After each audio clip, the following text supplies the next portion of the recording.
Il n'y a pas de communauté française au sens d'une communauté isolée, coupée de la société québécoise. Les Français ici sont totalement insérés et intégrés à la société québécoise et d'ailleurs leur présence est diffuse dans la géographie urbaine et des alentours. Il n'y a pas de quartier français à Québec. C'est quelque chose qu'on peut rencontrer ailleurs dans le monde. Personnes venues d'Ukraine qui se trouvent en France et veulent venir au Canada. Et donc il y a un travail qui...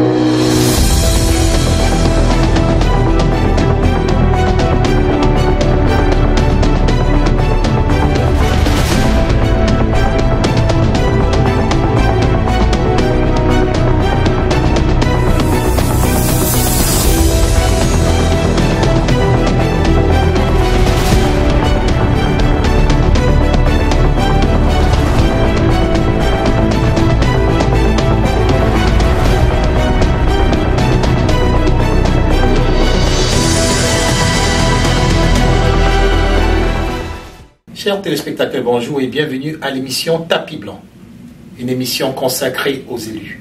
Aujourd'hui, nous avons le privilège et l'honneur de recevoir l'homme qui est à la tête de la diplomatie française ici à Québec.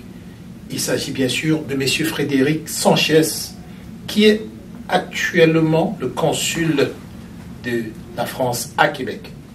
Il a été entre autres professeur de philosophie en France et en Espagne. Il est diplômé de l'ENA, à savoir l'École nationale d'administration. Il a été conseiller des affaires étrangères à l'administration centrale du MEAE, aux affaires économiques et financières. Il a été maire de Petit-Quéville jusqu'en 2014 et il a été aussi président du CREA, la communauté d'agglomération Rhône-Elbeuf-Austré-Burt. Aujourd'hui, il est avec nous. Nous sommes bien sûr au consulat. Bonjour, monsieur le consul. Bonjour à tous.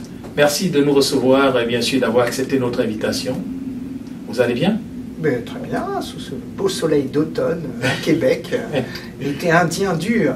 Ah ouais, c'est vrai. Et avec des belles feuilles, un beau paysage, on ne se sentirait pas mieux ailleurs. Que pourriez-vous ajouter à cette introduction que nous avons fait à propos de vous? Bah, écoutez, c'est le résumé d'une vie, résumé rapide de 40 ans de vie professionnelle. J'ai aujourd'hui plus de 60 ans et je m'achemine tranquillement vers la fin d'un parcours qui aura été marqué aussi bien sur le plan professionnel que sur le plan des engagements en tant que citoyen par le service public. Vous l'avez noté dans votre portrait rapide, c'est vrai que je suis un fonctionnaire de la République française. J'ai exercé diverses fonctions suite à la réussite à différents concours. En France, pour être fonctionnaire, il faut normalement, il y a d'autres voies, mais passer des concours. C'est le système de la réussite au mérite. Donc j'ai été une bonne quinzaine d'années professeur de philosophie dans les lycées français, en terminale. À la fin, quand on a 18 ans, à la fin du parcours de formation initiale, on rencontre l'enseignement de philosophie. J'ai été très heureux d'exercer ce métier en France et en Espagne, dans un lycée français. Il y a beaucoup de lycées français dans le monde.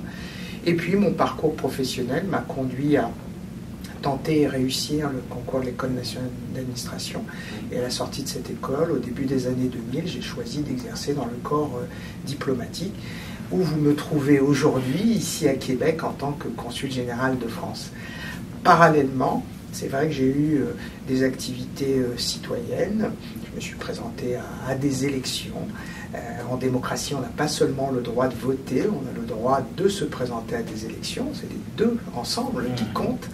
Et j'ai pu exercer pendant 3 mandats successifs, donc 18 ans, le très très beau mandat de maire d'une commune Petit-Quevilly, qui est dans l'agglomération de Rouen. Et à partir de ce mandat de maire, j'ai exercé différentes fonctions, et notamment celle que vous avez mentionnée, celle de président, pour faire simple, de l'agglomération de Rouen. Mais j'ai choisi d'arrêter à l'été 2019 mes mandats électoraux. J'ai choisi de reprendre pleinement mon métier, celui de diplomate, et mon gouvernement m'a nommé dans ce très très beau poste qui est celui de consul général de France à Québec. Ça fait 3 ans déjà et peut-être plus que vous êtes à Québec en tant que consul général. beaucoup de personnes se posent encore la question, c'est quoi la différence entre un consul et un ambassadeur? Et déjà, une question à 2 volets. Est-ce qu'il y a une ambassade actuellement ici au Canada? Donc j'insiste, je suis bien un fonctionnaire au Québec, nommé par mon gouvernement, donc mes fonctions électives se sont achevées et je m'adresse à vous et à vos auditeurs aujourd'hui en tant que fonctionnaire de la République française. Je suis consul à Québec. Il y a effectivement au Canada une ambassade de France située dans la capitale fédérale, Ottawa, et plusieurs consulats de France à Vancouver, à Toronto, à Montréal, à Moncton et donc à Québec. La différence majeure, c'est qu'un consulat s'occupe de ses ressortissants partout dans le monde. Les consulats accompagnent la vie des ressortissants de leur État. Ici à Québec, on délivre des passeports aux Français, on organise les procédures qui permettent à un certain nombre de familles françaises de bénéficier de bourses pour la scolarité de leurs enfants au collège Stanislas. On instruit un certain nombre de dossiers administratifs qui permettent à des Français qui résident à l'étranger de bénéficier d'aides sociales françaises et un certain nombre de sujets sur lesquels on reviendra si vous le souhaitez. Une ambassade, c'est tout à fait autre chose. L'ambassade, c'est la représentation de la France auprès de l'État souverain. L'ambassadeur représente le gouvernement français auprès de l'État souverain qu'est le Canada, les États-Unis, etc., etc. La France a le 3e réseau diplomatique et consulaire dans le monde. Après la Chine et les États-Unis, nous sommes le pays qui avons le plus de représentation diplomatique, les ambassades, et le plus de représentation consulaire pour nos ressortissants.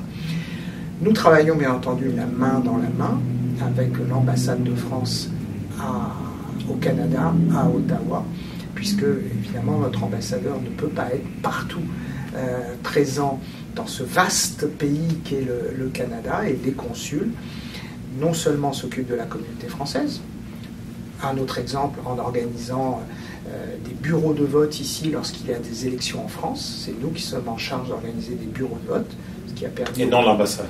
Et non l'ambassade, ce qui a permis aux Français qui résident à Québec de voter pour le président de la République, de voter pour un député qui les représente à l'Assemblée nationale. Mais évidemment, nous représentons dans de multiples domaines notre ambassade et les intérêts français, puisque l'ambassadeur ne peut pas être là. Moi, j'ai une spécificité, c'est qu'il y a une relation France-Québec qui est très particulière.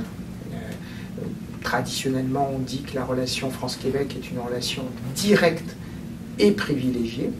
Et donc moi, je dispose de prérogatives qui sont au fond des prérogatives issues de ces relations politiques très particulières que la France entretient avec le Québec.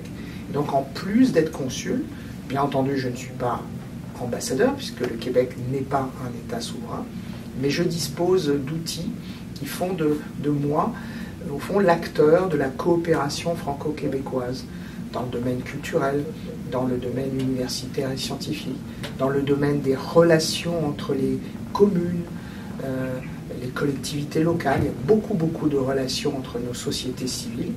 Et moi, je suis l'interlocuteur ici à Québec, mais aussi à Montréal, de toutes les autorités québécoises dès lors qu'elles ont des relations avec la France, et bien entendu, en particulier les autorités politiques. Pour ça, par exemple, que jeudi prochain, j'assisterai à la prestation de serment de M. François Legault, récemment réélu député, et qui, je n'en doute pas, sera officiellement Premier ministre jeudi prochain.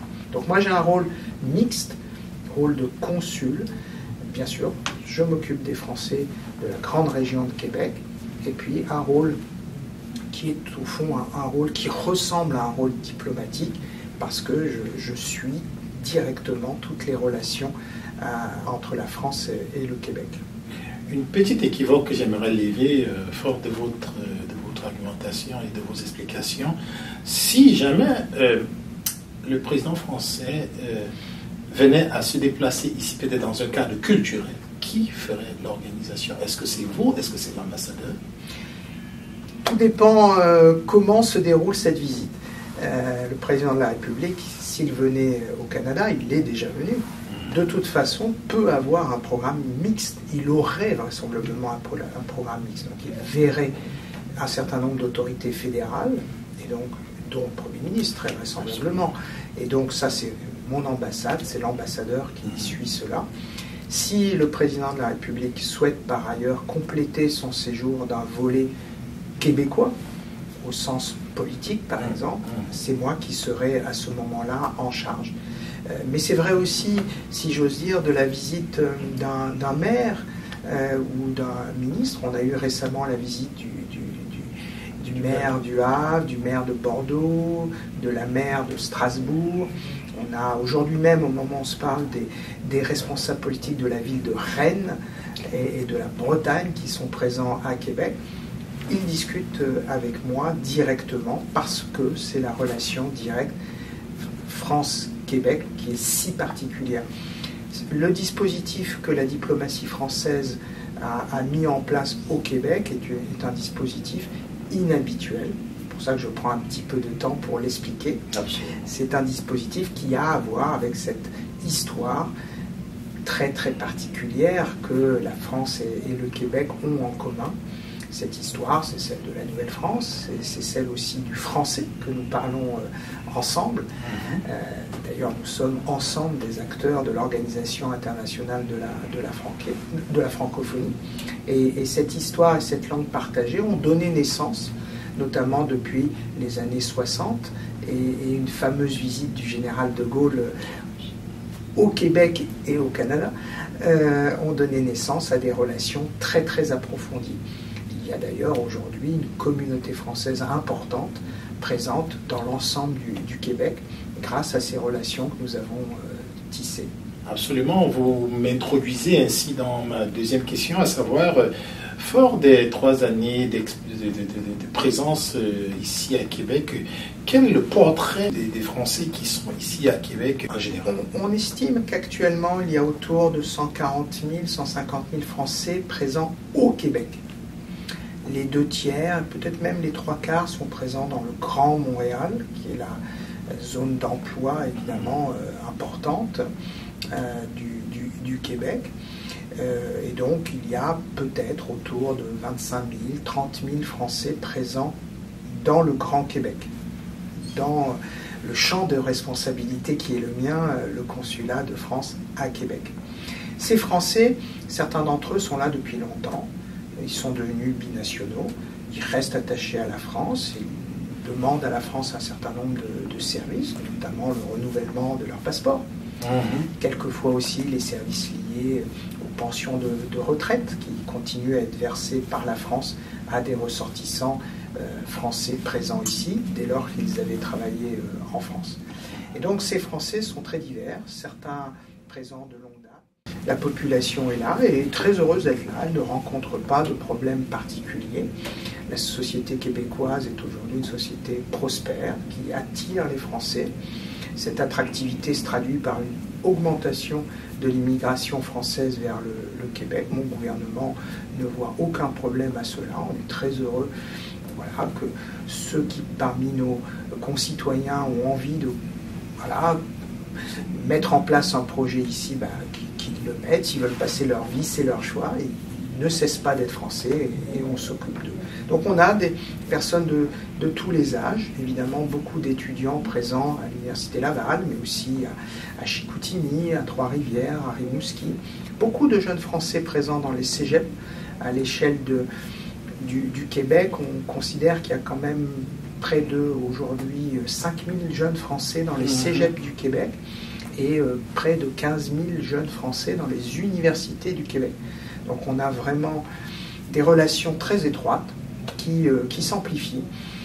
Je sais, pour avoir fait mesurer cela dans le cadre d'une enquête d'opinion, que près d'un Québécois sur 2 est allé au moins une fois dans sa vie en France. C'est dire l'ampleur des liens qu'il y a entre la France et le Québec. On sait par exemple qu'il y a près de 600 000 Français qui viennent faire du tourisme au Québec tous les ans.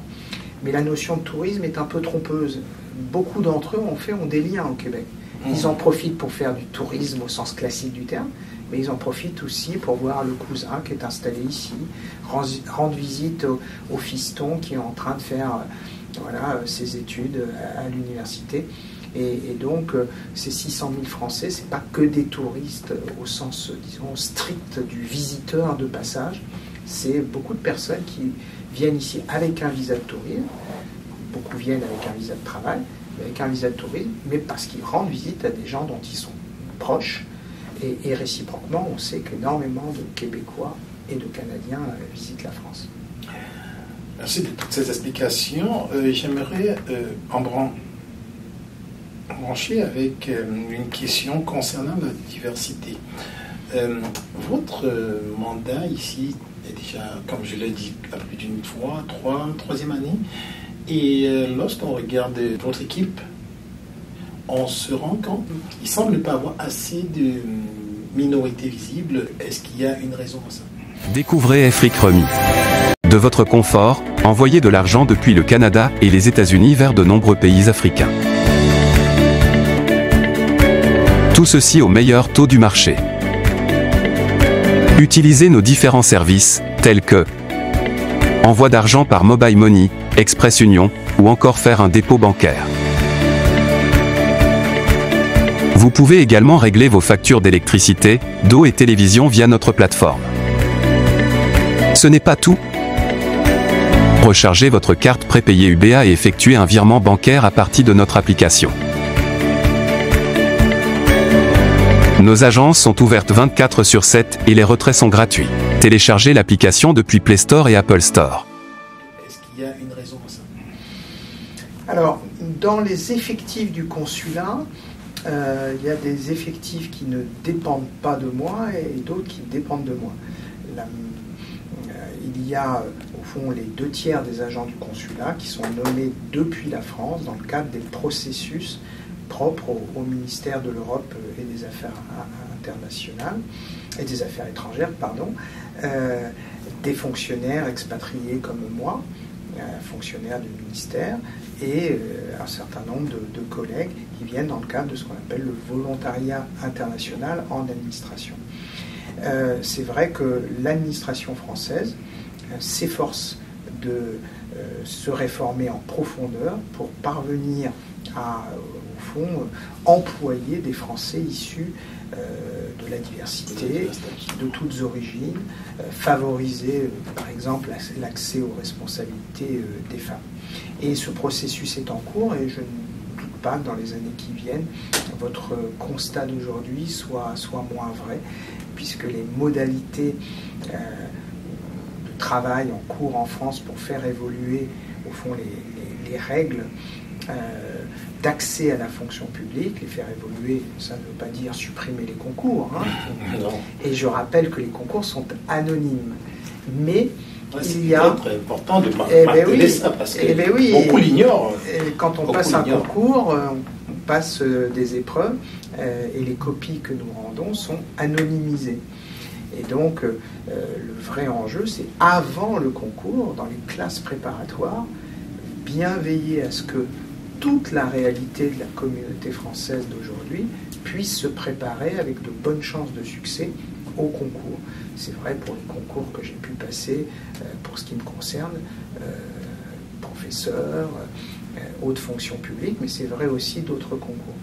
Un certain nombre d'autres collègues ici disposent de ce qu'on appelle en France des contrats à durée indéterminée, un contrat de travail ici, et là c'est plus à la main lorsqu'un contrat s'interrompt du fait d'un collègue qui change d'activité ou du fait d'un départ en retraite, c'est ce qui est arrivé, et là c'est un peu plus à la main du consul, et donc je vous garantis que nous nous efforçons évidemment de prendre en considération pas seulement la diversité d'ailleurs de la communauté française ici, puisque nous n'employons pas que des Français, nous employons évidemment toute personne présente ici, quelle que soit sa nationalité, dès lors que son profil personnel et les compétences dont elle dispose lui permettent de prétendre à des fonctions.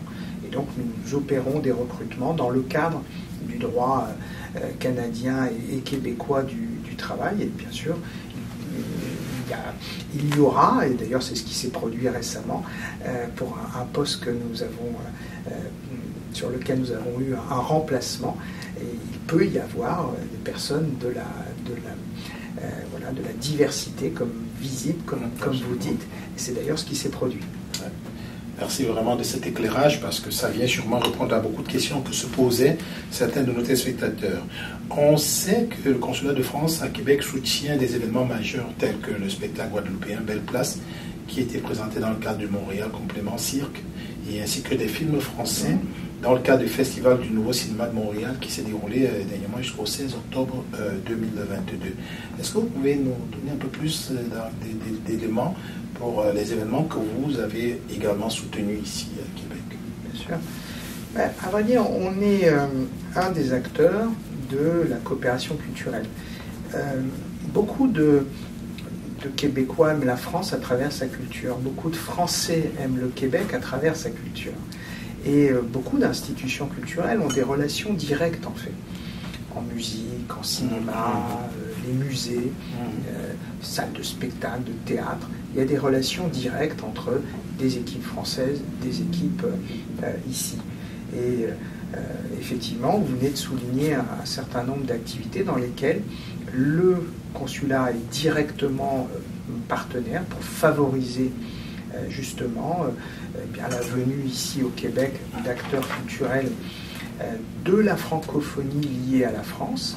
Donc nous sommes très attentifs à impliquer la Guadeloupe, la Martinique, la Guyane en proximité finalement de l'Amérique du Nord dans ces activités. Ces morceaux de France doivent également représenter ici au Québec, lorsqu'ils sont en déplacement, justement la diversité de la créativité française dans le champ culturel. Donc on est très présent à Montréal, à Québec, et on essaie aussi d'être présent en région. On a des liens en Gaspésie avec différents acteurs culturels. On a beaucoup de liens à Chicoutimi ou à Sherbrooke, également à Trois-Rivières. On essaie effectivement de répondre à des enjeux qui sont multiples et qui reflètent la diversité du Québec, c'est-à-dire une diversité régionale, mais pas seulement, la diversité des genres, des orientations sexuelles, la diversité des origines. On est très attentif à ça et on essaie d'avoir une vision de la coopération culturelle qui soit inclusive et attentive justement à cette très belle diversité qu'on promeut en France et au Québec, évidemment dans le cadre, pour ce qui nous concerne, dans le cadre des valeurs de la République. Est-ce que vous regrettez votre poste de professeur? Enseigner, c'est quelque chose de très gratifiant. J'ai beaucoup aimé être professeur. La vie, mes choix personnels, quelquefois le hasard font que on évolue et on fait diverses choses toute sa vie, mais j'ai beaucoup aimé être enseignant. Et d'ailleurs, j'ai eu tout au long de mon parcours l'occasion à plusieurs reprises de continuer à transmettre, de continuer à donner des heures d'enseignement à l'université dans le cadre de choses qui relèvent de la formation professionnelle. Non, c'est un très très beau métier et je suis très heureux d'avoir pu l'exercer. Et je ne vous cache pas que si je reste à peu près en bonne santé dans les années qui viennent, j'aimerais bien, quand je cesserai en août 2023 d'être consul ici au Québec. 4 ans, Alors c'est 4 ans maximum, c'est 3 ou 4 ans. Okay. Moi je ferai 4 ans. Quand je rentrerai chez moi à Rouen, je ne détesterai pas à nouveau me rendre utile dans le domaine de la transmission, du savoir, de la connaissance, de l'esprit critique. C'est ça ce que fait un professeur de philosophie, essayer d'aider nos concitoyens à penser par eux-mêmes, ce qui n'est pas toujours si simple, parce qu'il y a les préjugés, l'influence des médias, beaucoup de choses qui forment et déforment notre jugement. Et philosophe, c'est pas forcément grand-chose, comme disait Socrate, mais il essaie d'aider les autres à penser par eux-mêmes. Je pense dont je suis. Alors ça, c'est des cartes. Ça, c'est des cartes. Oui, Socrate disait « je sais que je ne sais rien ». Voilà, c'est la devise de Socrate. Ouais. Les relations franco-africaines semblent un tout petit peu instables ces derniers temps. Quelle est votre analyse? Moi, je ne suis pas autorisé à parler de ce ça. sujet. Non, je suis en charge de la relation bilatérale France-Québec, donc je ne suis pas autorisé à parler de cela. Quel serait en quelques mots votre résumé des relations bilatérales entre le Québec et la France? Ces relations se portent excellemment. Elles sont dans un niveau, j'ai envie de dire, d'intimité qui est extraordinaire. Il y a peu d'endroits dans le monde où les liens sont à ce point développés. Ce sont d'abord des liens entre des femmes et des hommes, ce sont des liens au niveau de la société française et de la société québécoise. Des personnes qui se sont rencontrées, qui se sont vues parce qu'ils ont fait de la culture ensemble, ils se sont vus dans un cadre universitaire, ils se sont vus parce qu'ils font des affaires ensemble, ils se sont vus parce qu'ils se sont mariés ensemble, ont eu des enfants. Bref, les liens sont tellement intenses que les autorités, au fond, comme moi, leur rôle, c'est se mettre au service d'une dynamique qui est très forte, qui est très confiante, dans nos différences, bien sûr, parce que nous ne sommes pas les mêmes, mais nous sommes très proches, et ces liens sont très précieux pour l'avenir. On vit dans un monde dangereux, dans lequel il est important d'avoir des alliés, et évidemment, la France est très heureuse d'avoir des amis au Québec, des amis au Canada, qui sont des alliés, avec lesquels nous partageons une vision qui est celle de la défense de la démocratie, de la défense des droits humains, et qui promeut un monde de paix utile au développement individuel et au développement collectif. Et donc, ma vision, c'est celle-là. On connaît la crise qui se passe en Ukraine actuellement. Quelle est votre analyse? Nous, en tant que consulat français, évidemment, nous n'interférons pas avec les procédures canadiennes qui permettent à un certain nombre de réfugiés, droit d'asile, ukrainiens, d'être reçus et bien reçus au Canada et au Québec. Comme vous, en France, nous disposons évidemment d'un droit qui est très respectueux, et c'est un droit important, le droit d'asile très respectueux de cet enjeu que représente quand des personnes manquent de tout, risquent leur vie et sont victimes d'une guerre, de pouvoir s'occuper d'elles. Le droit d'asile, c'est un sujet vraiment majeur s'agissant du droit international. Donc moi, je suis en situation, au fond, de veille. Je fais mon travail. Il m'arrive qu'on me signale des situations un peu complexes, de personnes venues d'Ukraine qui se trouvent en France et veulent venir au Canada. Et donc, il y a un travail qui s'opère, en lien le plus souvent, évidemment, avec mon ambassade, qui suit les questions d'entrée au Canada. Et ça, c'est le travail discret du consul et du diplomate qui obtient des résultats, mais sans forcément eux-mêmes, très rarement en communiquant dessus. Il y a 2 consuls de plein exercice ici, le consul américain des États-Unis et puis le consul de France. Et puis il y a un réseau de consuls honoraires que je connais bien et avec lesquels on a de temps en temps des activités communes. Moi-même, j'ai eu l'occasion de les rassembler à l'occasion d'activités communes. S'agissant de ma propre participation, comme vous l'avez compris, je suis très très sollicité, mais nous participons chaque année à l'inauguration du mois de l'histoire des Noirs. Nous aurons cette année vraisemblablement une coopération plus approfondie de nature culturelle, et dès que je peux, je me rends disponible dès lors qu'on m'invite. Donc il ne faut pas hésiter, c'est un message que je fais passer à tous. Absolument. Nous sortons, on retient. Nous sortons de 2 ans, plus de 2 ans de pandémie qui m'ont beaucoup empêché, comme tout le monde, de sortir. Et donc depuis septembre, j'ai enfin pu reprendre des activités nombreuses à l'extérieur, à Québec, à Montréal, en région. Et donc moi je serai très très volontiers disponible pour toute manifestation à laquelle on voudra bien m'associer. Moi je suis très... c'est mon travail d'ailleurs, et puis c'est de toute façon mes centres d'intérêt personnels. Moi je suis pas devenu diplomate pour simplement passer ma vie dans un bureau. Je suis diplomate parce que j'aime les gens, j'aime les rencontrer, j'aime aller les voir, et donc invitez-nous. Alors, votre mot de fin? Écoutez, moi ça fait 3 ans que je suis au Québec. C'est vraiment un très beau poste que j'ai eu la chance d'exercer. Il me reste quelques mois pour retrouver au fond une présence plus habituelle qui a été malheureusement entravée par la pandémie.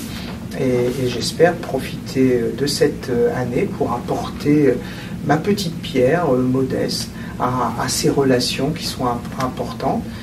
J'ai évoqué les Caraïbes qui ont un lien si particulier avec la France. Vous voyez, ça c'est une de nos priorités majeures de l'année qui vient et des années qui vont venir, de favoriser plus de liens entre ces îles si belles de la Caraïbe et le Québec, puisqu'il y a ici de belles communautés martiniquaises, guadeloupéennes, des Outre-mer en général d'ailleurs, la Réunion, la Nouvelle-Calédonie.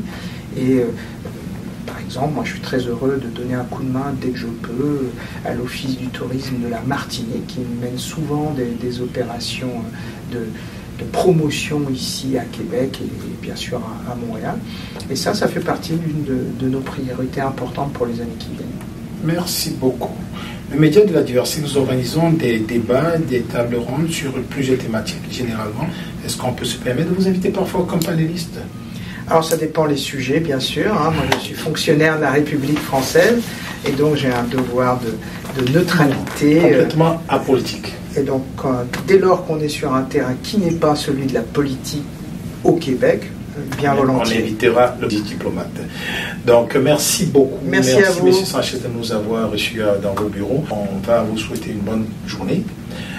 Chers téléspectateurs, voilà, vous avez pu constater comme moi que M. Sanchez est un diplomate direct, clair. Nous avons pu comprendre aussi à travers son laïus que le consulat est là pour vous. Tous les Français qui sont là, si vous avez besoin de tout ce qui concerne vos passeports ou d'autres problèmes, bien sûr, relatifs à vos documents de la France et que vous êtes dans Québec, n'hésitez pas, le consulat est ici au 500 rue René-Lévesque. Envoyez des courriels pour pouvoir avoir, bien sûr, des réponses. En espérant que vous avez pu avoir quelques informations importantes et qui vous aideront dans le futur, nous vous souhaitons une bonne fin de journée et à la prochaine pour un ou une invité de Tapis Blanc. C'était Florent Lial pour Diaspora Interaction. Merci, bye bye.